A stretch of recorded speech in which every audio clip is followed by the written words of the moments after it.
राजनीतिक प्रासंगिकता, तो उसी से जुड़ा सवाल पूछ रहा हूं मैं। उसके बाद मैं जाता हूं संजय जी के पास भी कि क्या इसी राजनीतिक प्रासंगिकता को बचाए रखने के लिए नीतीश कुमार ने यह सब किया है कि पार्टी पर जो खबरें आ रही थी कि कहीं टूट ना हो जाए, पार्टी टूट ना जाए, अलग ना हो जाए, उनकी पकड़ ढीली हो रही है, कुछ लोग दूसरे दल में ना चले जाए, कुछ बीजेपी के संपर्क में, कुछ आरजेडी के संपर्क में, अगर मगर तमाम बातें चल रही थी, खबरें चले, तो उस पर विराम लगाने के लिए काम किया गया।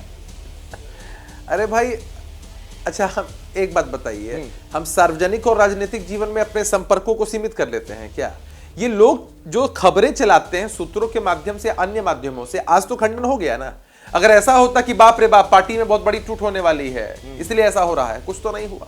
अरे पार्टी कोई डिसीजन लेती है, कार्यकर्ताओं की कुछ मांग होती है, तो खूबसूरती है ना कि भाई ऐसा नहीं है कि न खाता ना बही, जो दो लोग कहे भारतीय जनता पार्टी के अंदर वही सही। ऐसा मुझे लगता है इसका जवाब आपको देना चाहिए। कार्यकर्ताओं ने कुछ बातें कह रहे हैं कि इनके यहाँ ये हमारे स्थिति नहीं है कि खाता ना बही, पहले ललन सिंह जी उन्होंने अपेक्षा को व्यक्त किया। राकेश जी से जरा इस पर जवाब ले लीजिए, फिर मैं आता हूं संजय जी आपके पास। इनके यहाँ इंटरनल डेमोक्रेसी है। देखिए, मैं सिर्फ मैं इतना ही कह रहा हूं कि जनता दल यू के कार्यकर्ताओं को स्वयं, हमारे प्रिय मित्र को यह अनुभव हो रहा होगा कि जिस पार्टी के पीठ की सवारी कर रहे हैं या जो पार्टी उनके पीठ की सवारी कर रही है, आरजेडी इनके पीठ की सवारी कर रही है, ये उनके पीठ की सवारी कर रहे हैं, उसके कारण बिहार आतंकित है। जब शराब के घोटाला करने वालों पर पुलिस अफसर जाता है, ईसाई को दिन में गोली मार दी जाती है। अब बताइए, कल्पना कीजिए उस राज्य में अब निवेश होगा, उस राज्य में कल्पना कीजिए जहां अब फिर से हत्या शुरू हो गई। क्या फिर बच्चे 7वीं 8वीं के कक्षा के बच्चे दिल्ली की यात्रा करेंगे पढ़ने के लिए? सवाल यह नहीं उठता है कि आपकी पार्टी के भीतर क्या हो रहा है, सवाल यह उठता है कि गठबंधन की सरकार का असर और प्रधानमंत्री मोदी जी के सुशासन का असर, कुशासन बनाम सुशासन है। एक तरफ से केंद्र की योजनाओं का शासन है जो लाभार्थियों में दिखाई पड़ा। मैं उनसे अनुरोध करता हूं कि आप विकसित भारत यात्रा में जाइए, संकल्प यात्रा में जाइए। ये किसी पार्टी की यात्रा नहीं है। जैसे राम मंदिर का उद्घाटन होगा तो किसी पार्टी का नहीं है। आप जाइए, शामिल होइए, कोसना बंद कीजिए। आपके पार्टी में गंभीर स्थिति पैदा ले ली है। नीतीश जी को चारों तरफ से चक्रव्यूह में फंसाया जा रहा है। मैं मानता हूं कि बिहार की स्थिति को दयनीय करने में राष्ट्रीय जनता दल की बड़ी भूमिका है और उस भूमिका में राष्ट्रीय जनता दल कहीं चूक नहीं करती है, कहीं अपराध बोध नहीं है राष्ट्रीय जनता दल को। जंगल राज की बात कर रहे हैं, इसको जंगल राज नहीं कहेंगे तो और क्या कहेंगे हम? ठीक है, मैं जंगल राज पे आगे बात करूंगा, सुबोध जी आऊंगा, लेकिन संजय जी से अभी तक बात नहीं हो पाई है। संजय जी, मेरा वही सवाल है, बुनियादी सवाल, मूल सवाल जो मैं सभी अपने मेहमानों से पूछ रहा हूं। क्या ये नीतीश कुमार की प्रधानमंत्री पद की दावेदारी की दिशा में उठाया गया एक और कदम है, ताकि एक संकेत यहां से जाए कि पार्टी पर उनकी पूरी तरह से पकड़ मजबूत है? क्योंकि तमाम तरह की खबरें आने लग गई थी कि कहीं ऐसा ना उन्हें दरकिनार कर दिया जाए, पार्टी में टूट ना हो जाए। Confuse JDU. Akhilesh ji, confusion तो इनके यहाँ पर है, हमारे यहाँ पर कौन सा कंफ्यूजन है? इनके लिए सोचता कौन है? ये तो खुद भी अपने लिए सोचने को तैयार नहीं है। अगर आज नीतीश जी ये कर रहे हैं तो वो अपनी स्पेस क्रिएट कर रहे हैं, नहीं कर रहे हैं, वो उसकी प्रॉब्लम है। बाकी रहे इंडी गठबंधन ने तो उनको कहीं पूछा नहीं। ये तो दो बार भाग के आ गए, प्रेस कॉन्फ्रेंस छोड़ के आ गए। हमने निकाला क्या वहां पर? ये जब हमारे ऊपर डालते हैं ये डरे हुए हैं, ऐसा हमें क्या डर और सहमत है?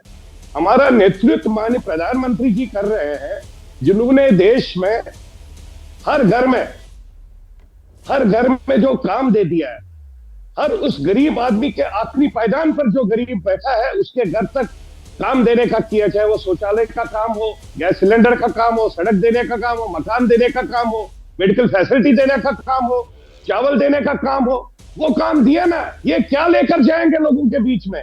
ये जस्ट फैंटेसी है, इसको हम फैंटेसी कहते हैं। और आप देख लीजिए 14 से लेकर अभी तक कितने नेशनल प्रेसिडेंट चेंज हो गए।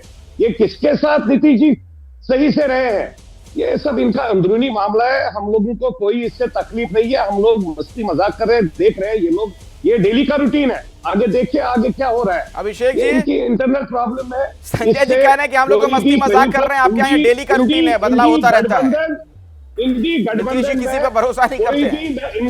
अगर सुन नहीं पाया आपके सवाल को। अखिलेश जी, मैं आपके सवाल को सुन नहीं पाया। जिस देश के युवा को रोजगार नहीं मिल रहा है। संजय सर्राफ हैं, आरएलजेपी के नेता, वो आपके बारे में कह रहे हैं कि इनके यहाँ ये सब चलता रहता है, बदलाव होता रहता है, हम लोग इसे अब गंभीरता से नहीं ले रहे हैं। ये नीतीश कुमार सब कुछ अपने लिए कर रहे हैं।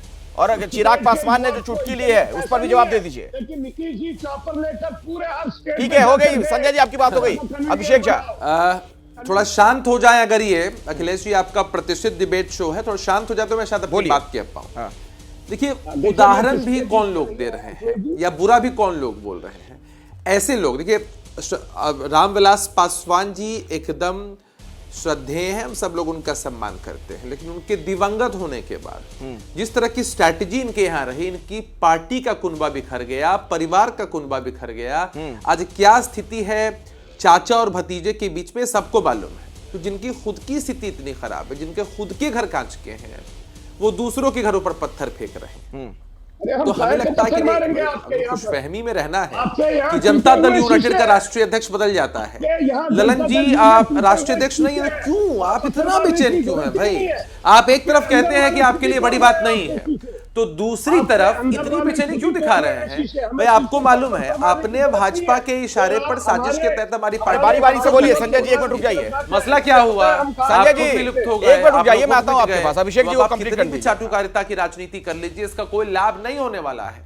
कर लेने दीजिए, इनको कर लेने दीजिए। चाटुकारिता की राजनीति इनको मुबारक हो। ये हमारी पार्टी के खिलाफ, हमारे नेता के खिलाफ सिर्फ इसलिए बोलते हैं ताकि इनको भाजपा से थोड़ा भाव मिल सके। तो इन चीजों का कोई प्रभाव नहीं पड़ता है, इन चीजों से कोई फर्क नहीं पड़ता है।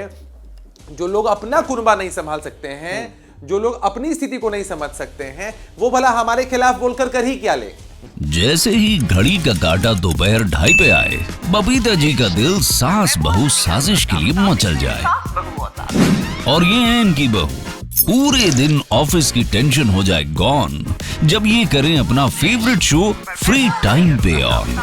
इनकी तरह आप भी देखें अपना फेवरेट शो अपने टाइम पर और डाउनलोड कीजिए एबीपी लाइव ऐप अपने स्मार्ट टीवी पर।